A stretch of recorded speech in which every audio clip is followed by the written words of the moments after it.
Hey there, Chuck. I was just wondering if you knew where the materials that we were going to use for the meeting were?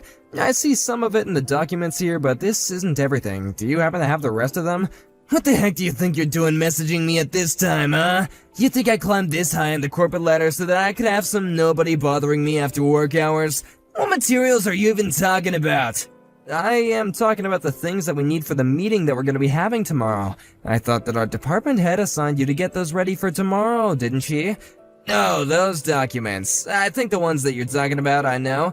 I just figured that since the meeting isn't going to be until the afternoon, that I could wait until tomorrow morning to get the rest of them done. No, hold on a second. You were going to wait until tomorrow to get all those documents done? Don't you remember that we got the memo from the headquarters saying that they wanted to move the meeting from tomorrow afternoon to 10 in the morning? Wait, what? When was this? I don't remember any memo going out about changing the meeting time. But Chuck, you were the one that forwarded us all of that when it came through. Don't you remember doing that? Are you kidding me? Did I really do that? I don't remember anything of the sort. But you even told us that in the same email that you were going to make the materials ahead of schedule and you were going to get them done so that we can review them before the meeting. Did I really say that? I don't have the slightest memory about any of that. Well, there was even the bit in the memo where we could respond and that we had all seen it and marked them as read as well. But is this really true? I don't remember doing any of this at all. Chuck, you seriously need to go back to the office and finish up all these documents right away? Actually, I don't think I'm gonna do that. You're my subordinate. You should do it all. Hold on a minute. You're really gonna give me all the work just because you were leaving to do them at the last minute? That's right. I'm your boss, and I have a right to distribute work as I see fit. So now it's your problem and not mine. Look, Chuck, I'm really sorry, but I've got to make materials for another meeting, so I have my hands full with that. If you're really making materials for one, then surely you should be able to handle making enough for two. It's hardly even more work for you at that point. Well, I just think that it's gonna take me a lot of time to get everything done in time. You really are a lazy guy, you know that. When I first heard that we were hiring someone with only a high school diploma, I was wondering what the higher-ups would be thinking. But now I see that my first impression of you was right. You have no idea what you're talking about at all, so let me make this very clear to you. You will do what I say when I say it. You know that you can't just treat the employees like this, right? I mean, you're not being fair at all. No, I am being more than fair right now. In fact, I'm giving you special training so that you'll become an even better employee. That is why you're gonna do the work that I give to you, and you're gonna be thankful for the opportunity to prove yourself to me. Anyways, I'm just getting home right now, so make sure you have everything done by tomorrow, got it? Chuck, wait, you can't do this.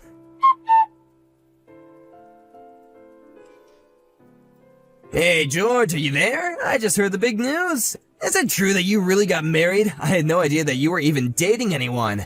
Hello, Chuck. Are you wanting to know more about my marriage? Well, I just heard about it from the first time from someone in the office when we were in the break room together. I really didn't know that you were about to get married. Well, I was, and am now, I guess. Is there anything else that you'd like to know? Is it true that when you got married, you also bought a house at the same time? Actually, we haven't bought anything yet, but we are already talking about buying a home for the two of us, yes. Now that my wife and I are married, we have a lot of big decisions to make about our future. I don't believe it. You mean to tell me that some loser who can only have a high school diploma can afford to get married and is thinking about buying a house? You really have got some nerve, you know that? I mean, just who do you think you are? You think you're better than me or something? Here we go again. I just mean that if you're married, then your wife must be a bit of a weirdo, too.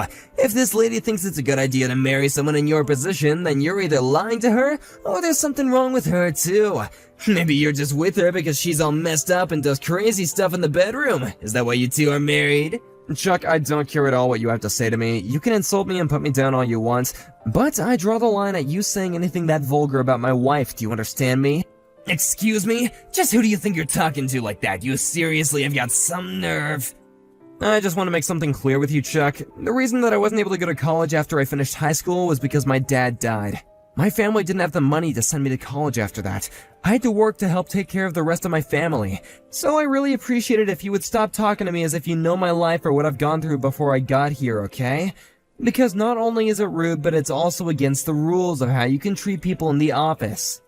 As a department supervisor, you need to choose your words more carefully and think about what the boss should and shouldn't be saying in the office.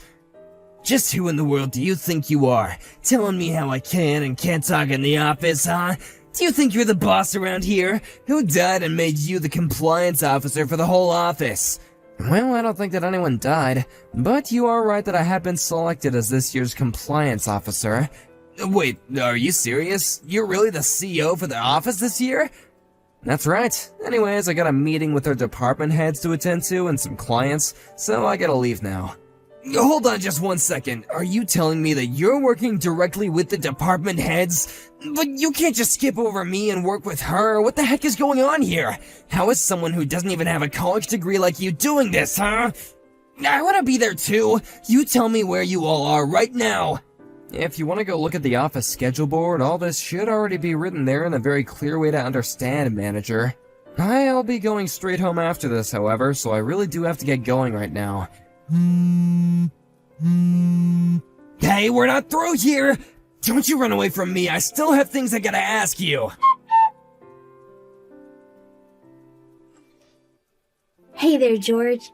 I just wanted to let you know that I think you did a really great job today. It seems to me like you've been making some real great improvements ever since you started working there. Thank you so much. It really means a lot to me that you're saying that. And I certainly didn't expect to be treated to Lucy's cooking after we finished work. Well, she was really hoping to get to do that with you, actually. I told her that we were going to be working together, and then you were going home after a meeting. But when I told her, she told me to invite you over for dinner instead. She was so excited that she told me that she was going to go out right away and buy something to cook for us to dinner.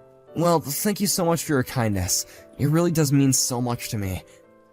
Well, I'm not the one that you should be saying thanks to, you know? You're right. Please tell Lucy how grateful I am for her thinking about me like that. Tell her the dinner was delicious. Of course, I'll be sure to do that. And I'm sorry to be asking you to work a little tomorrow even though it's Saturday. You mean about seeing you off at the train station? I can do that, no problem. You wanted me to pick you up and take you over at about 8 in the morning, right? Yeah, that would be perfect. Thank you so much for that. Hey, George, do you really live in a place like this? I really can't believe it. I was really surprised when you told me the company made you the compliance officer. I thought it meant that you were in there with some of the bigwigs here. And you have a place like this, too? I have to say that I'm actually just a bit impressed by this. I mean, I never would have guessed you to have a place like this. But it doesn't change the fact that you still don't even have a degree from a university. You're still a no one. You really must think that just because you have this job that you can try and get a leg up on everyone, huh? Well, just know that I'll never let you forget who you really are.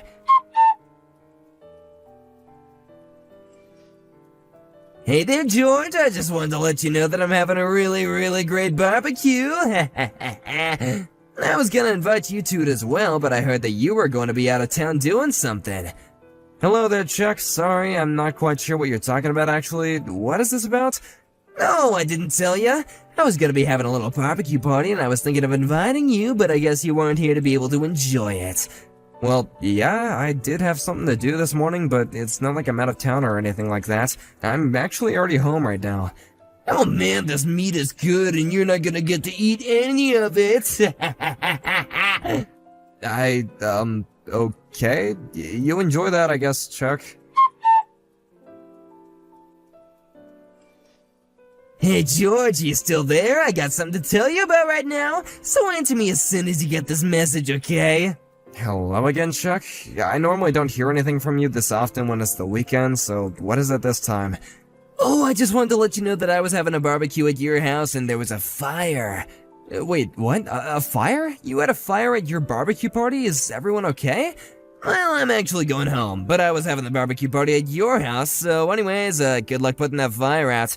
I'm gonna come back once the fire is put out to get all my supplies that I brought over, but you might want to deal with the fire going on in your lawn, bro. Hold on just 1 second, Chuck.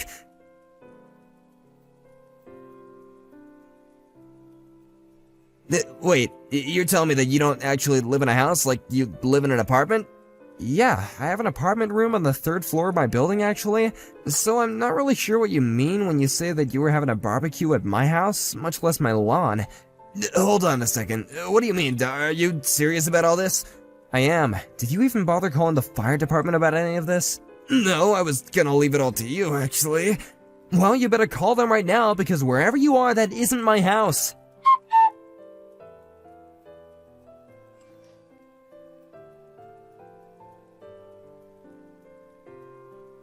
No, Cecile, well, what an honor it is getting a message straight from you. It isn't every day that I hear from you.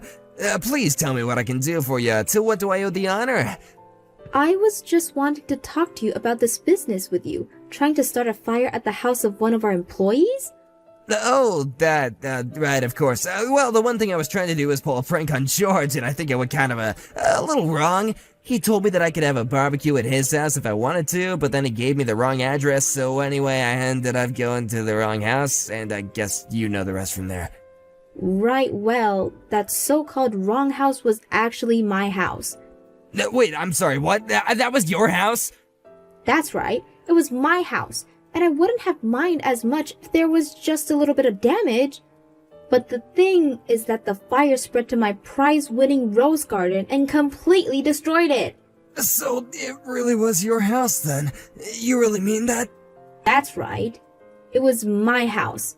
And I just want you to know that I'm going over the damage that you've caused. Not only to the roses, but to my garden in general, as well as a tree that was designated as historic by the city. So just know that I'm going to be charging you for all of that. You're really gonna make me pay for all that? Are you serious?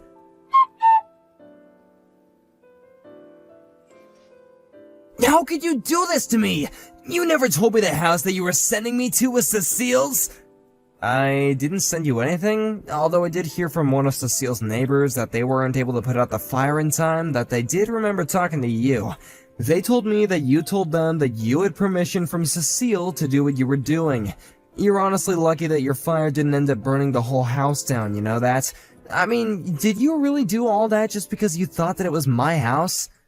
But, I mean, you told me that, you just got married and had gotten a new house, so I thought that I would go and check out what the new house was that you were living in. Yeah, and that's why I was saying that I was really surprised about your house. I had no idea how a little nobody like you could afford such an amazing place with a perfect yard like that.